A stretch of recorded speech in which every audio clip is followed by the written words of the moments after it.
Hey guys, Graham here and welcome to the Tattoo Apprenticeship video series.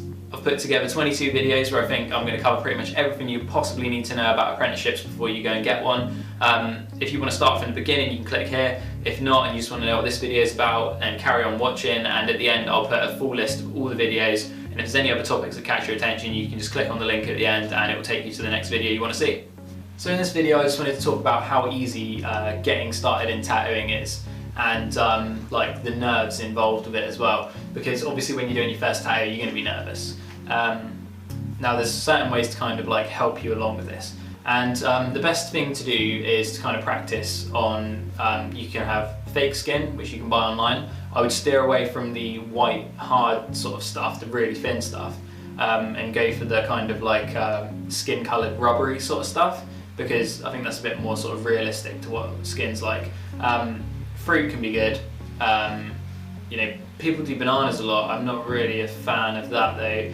To be honest, I haven't tattooed fruit in so long, I can't really remember what it's like, but I seem to remember oranges and grapefruit in particular being quite good for it.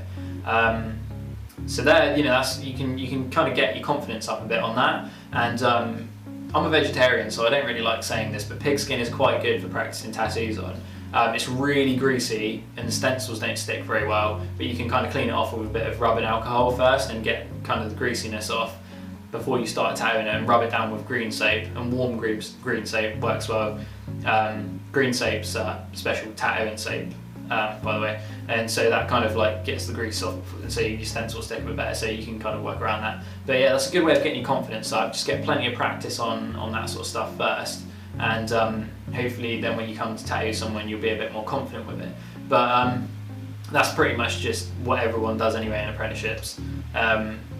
So you know, that helps, but you know, you're never going to really completely overcome the nerves. But a really good way of you know, getting the nerves out of the way first is not to tattoo just some random client that your tattooist sets you up with.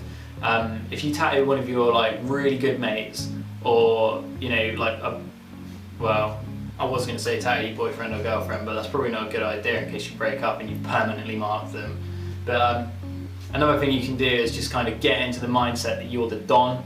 You want to like just think like, I'm a professional tattooist, I've been doing this for years, it's no problem, just lay it down, just like have confidence in yourself.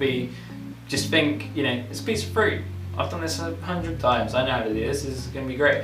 And just imagine like a good line being laid down. When you're just about to do a line, imagine that line looking real nice and smooth, and just do it. Don't think about it too much and just think like, oh, if I fuck this up it's going to be really bad, oh no, I can't, I'm going to do this wrong. Like just imagine a real nice line, imagine how good it could look, and then just, you know, try and do it as you imagine it, and it helps a lot. But at the end of the day, tattoos, you know, they're not easy. It's a big heavy thing in your hand, it's vibrating, and you know, you're trying to, you know, keep it steady, and it's on a squishy surface as well, so you know, they're not easy to do. And they do take a lot of practice to get the technical aspect just right, but you know, like once you've done a few, then you know, you're away and you can just keep getting more practice, just get better and better. And you know, you don't have to worry. People know that when you do your first few you're not going to be that great, so the people that are willing to get them know that already. Just, you know, tell them like, you know, I don't know how it's really going to come out because it's like one of my first ones, so you're just going to have to, you know, trust me. But yeah, I hope this video helped you out, and if it did, don't forget to drop me a like because it helps me out back, and I always reply to all my comments, so anything you want to know, any questions you have, any advice, just stick it in a comment below and I will get back to you. And yeah, don't forget to subscribe, and other than that, thanks for watching guys, and I'll catch you all soon.